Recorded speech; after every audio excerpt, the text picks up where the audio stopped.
Alright, what's going on, guys? Welcome everybody back to a brand new video on the channel. Hope you're doing well. So today we have some brand new gameplay of the new character in Rogue Company called the Fixer. So today we're going to be taking an in-depth look at this brand new character, see what makes him good, see what potential weaknesses he might have. I've been playing with him for the last couple of hours and I think I've got a pretty good handle on the way that he works, so I'll be sharing you everything that I know. Towards the end of the video, we'll also be updating you guys on everything new coming to Rogue Company after we talk about the character, so stick around for that stuff as well. If you guys do enjoy today's video, all I ask in return is a thumbs up on the video. It's free, it takes 2 seconds, and that'd be awesome. If you are new to the channel, of course, make sure to subscribe so you don't miss any more videos like this. With that stuff out of the way, guys, let's get into it. So to introduce this character, a couple of weeks ago, we had leaks of this character being added to the game, and his codename was Fixer, and my prediction was this was the work in progress name, and it was going to be changed before the final release. However, it hasn't really changed. They just added a "the" in front of it. So it is officially the Fixer. He is a hitman, and his kit definitely represents that. So we're going to briefly go through his loadout, and I'll explain everything that's included in his kit. The Fixer has two main weapons, one of them being the tier sniper rifle, and we'll talk about this in a bit.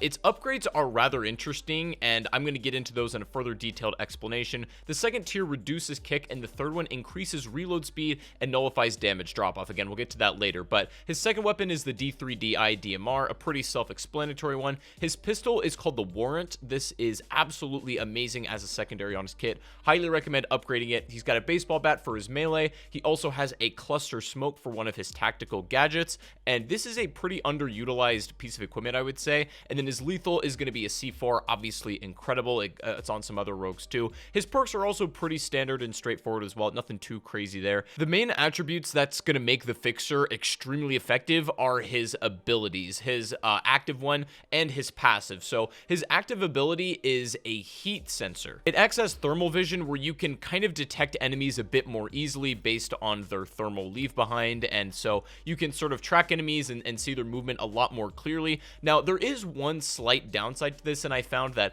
if you're sniping along while using the thermal vision, you would think this would be a good idea. However, I found that because the thermal vision makes characters a little bit blurry, and it, makes their player model a little bit less defined, it seems to be, this might just be a me problem, but it's a little bit trickier to hit those very particular headshots when the model's a bit more blurry and less defined. But the thing the thermal ability does exceptionally well is manage callouts. You can see where literally any enemy is at any time, and even if they're like sort of corner peeking, their heat model is still going to display around that corner, and you can be a lot more sneaky about spotting out enemies and they may not even think you can see them. Based on this ability, it is absolutely required to communicate with your team and based on what you're seeing and relay that information to them. It lasts for a fair amount of time as well, I believe 8 or 10 seconds. But you don't get to track footsteps or anything like that, but you can pretty much see enemies before they can see you in most cases when using the thermal ability. Now, his passive is even more interesting than that, and these are Shrapnel Rounds. And in my opinion, I would say this is by far the most important aspect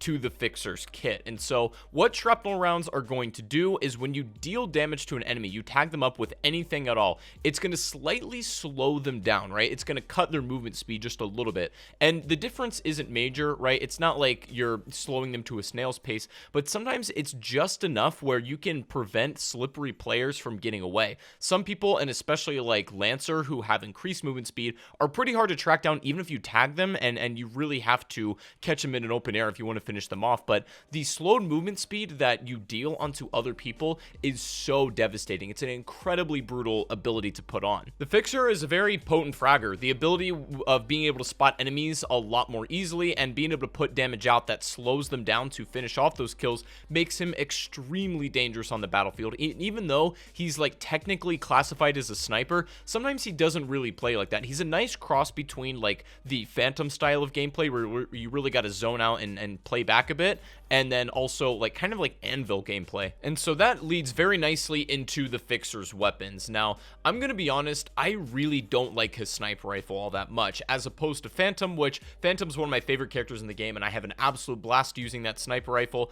I really don't like the Fixer sniper all that much, and I'll get to that in a minute, but I would say his DMR is by far the most all-around practical weapon. His sniper's good for a lot of like, very particular scenarios, but I would say that just generally speaking, speaking, his DMR is the clear-cut choice for a more well-rounded weapon, and the upgrades deal a significant improvement to this gun. The first tier is going to give you an increased magazine size. The second tier will increase your hipfire accuracy and reduce reticle bloom, which are absolutely vital for this DMR. And then the third tier is going to suppress your firing and also reduce your recoil. Again, all of these upgrades are extremely beneficial, and you really don't want to not fully upgrade it in a game. It's totally worth doing.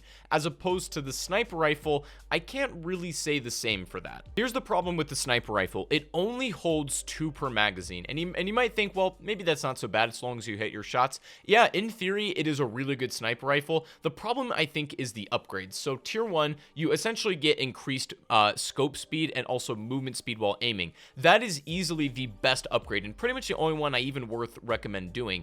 Tier 2 is going to reduce kick on the sniper rifle, and I'll tell you why this is absolutely pointless. In most cases, when you're sniping, you let off a shot and you un-ADS, or you swap to another weapon very quickly. You'll see that a lot in my sniper gameplay. I let off a shot and then immediately swap to my pistol, regardless of even if I hit the shot or not, thus rendering the weapon's kick effectively meaningless because you're already swapped to your other weapons. So sniper kick doesn't really mean anything, and the tier 2 upgrade is pretty expensive, and all it's really going to do is reduce that kick. And then tier 3 is kind of even more of a joke. It's going to slightly increase your reload speed and nullify the damage fall off. Now, the increased reload speed, I'll be honest, is very welcome. It is a pretty good upgrade for the sniper. The damage fall off is not that useful because the only time your sniper really is going to actually fall off in range is at some extremely long distances, which in most cases, playing casual games, you're not likely to engage in those lines of sight where damage fall off on the sniper is going to actually take effect. So generally speaking, it's not one you even need to worry about. Again, the increased reload speed is nice,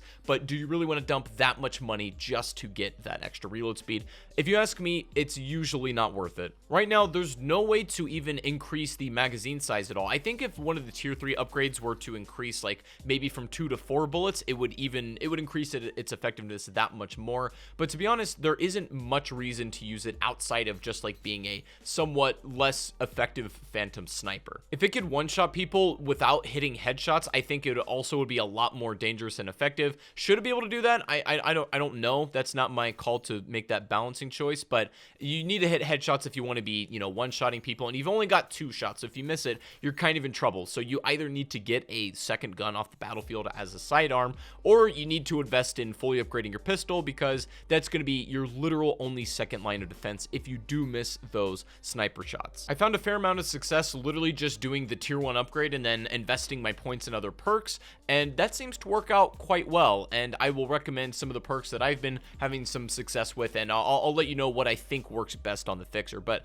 again, generally speaking, I would always recommend his DMR unless you're sniping for a particular reason. If somebody picked Phantom and you still want to snipe, then consider using him. But other than that, his perks are also where he really shines. Again, in my opinion, the fixer plays best as a sort of cross between like a Phantom and Anvil playstyle. So what you really want to do is have as much health as possible, meaning you can use the armor upgrade that allows you to have 25 extra HP. This is now also repairable, so it's not a one-time use. I found this to be extremely effective on this character when you can afford it. And again, the money that you're not investing in your sniper rifle, if you are running it, you can use to get extra HP and armor, so it's a nice trade-off. I'm also going to strongly recommend his C4, as it's really, really good for picking up people who happen to get away around a corner. The perk that also deals more damage to players that are downed is extremely useful. Preventing people from getting revived with the fixer is kind of crucial. He's not great at like pushing people, even if you get a couple of downs, because again, depending on the weapons you're running, he doesn't have anything incredibly fast firing, and he's not just like a run and gun character, so you've really got to take your time. But if you can finish off players once you've downed them, you're going to be that much more dangerous. And I don't usually recommend this, but honestly, for this character, I might recommend the perk that allows you to reload while sprinting,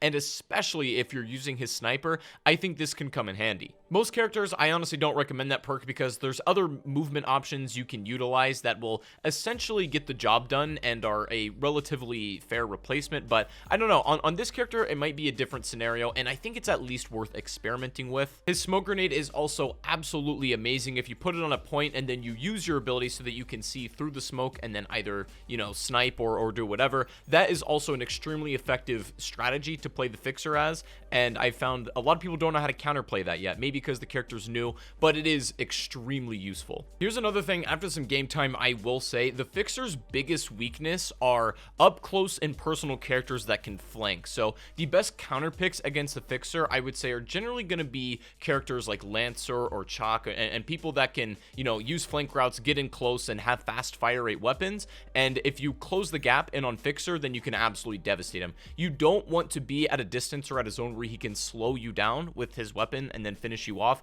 You have to get up close on him. So that's pretty much the overview of how this new character works. I honestly like him a lot, and I'm looking forward to playing him more. I still want to, you know, kind of master him and figure him out. So I'm going to be playing a lot more Fixer in the future, but I will let you guys know how that evolves. I like him a lot right now, so I recommend you pick him up. Now, another thing as well, because this update is out, a lot of you guys are probably wondering, where's ranked mode and why haven't I covered that? Well, according to Rogue Company leaks on Twitter, apparently Hi-Rez right now is having some server issues which cause the ranked mode to be delayed. They want to make sure that when this gets implemented into the game, it's working as intended and it's not a broken or unfinished product when it does come to the game. It's got a little bit of issues right now, so they're either getting it sorted to be released later tonight or potentially tomorrow from what we know. While that news might be a little bit disappointing, I don't think it's that big of a deal because it's not a significant delay. And again, I think we would all appreciate them to take a little bit more time to make sure it's ready and completely refine it before adding it into the final build of the game. I'll keep you guys posted on that, but that is still TBD when that's going to be officially released, but I will look out for it later tonight or likely tomorrow, so we'll see. Now, I do want to talk a little bit about the new items in the store. We'll go over a couple of these. There is a brand new glitch skin that you guys can see on screen right now, available for pickup. This one's pretty sick looking, I gotta be honest. Also, there's some new weapon wraps, and out of these ones, I gotta say, the one on the far left, the blue and pink one, is easily my favorite. I do like the one on the dark blue on the far right as well, but for those of you who are interested in these weapon skins, they are also available on the store. Also, thanks to Rogue Company leaks, there have been some new Rogue leaked skins, and I'll go ahead and throw these up on screen too. So as you can see, a variety of characters have some pretty different looks coming, to be honest, that are vastly different than some of the skins we've seen before. I think out of these ones, my personal favorite has got to be the Ronin skin and also the Fixer skin, but these ones are not currently available in the game, but should be at some point soon. The release date is still to be determined, but I will be sure to update you guys on exactly what happens with that. So that's pretty much it for the video today, guys. I wanted to give you an update on the new ranked mode as well. I want to show off Fixer, and I hope you guys enjoyed the gameplay of this today. Let me know what you guys think of the brand new Rogue. Was he everything you were hoping for, or were you expecting something a little bit different for the Fixer? To be honest, it wasn't what I expected at first when we heard about him, but I am really happy with the turnout. I think he's overall one of the more fun characters in the game, and I'm looking forward to experimenting with him in the future and seeing what works and seeing what doesn't. But anyways, guys, that's it for the video today. Thank you all so much for watching. If you did enjoy, make sure to give it a like rating, subscribe if you are brand new to the channel, and also go follow me on Twitch, where I stream almost every day. Link to that will be in the description below. But hope you guys have a fantastic rest of your day, and I gotta go. I'll see you all in the next one. Take it easy and peace out.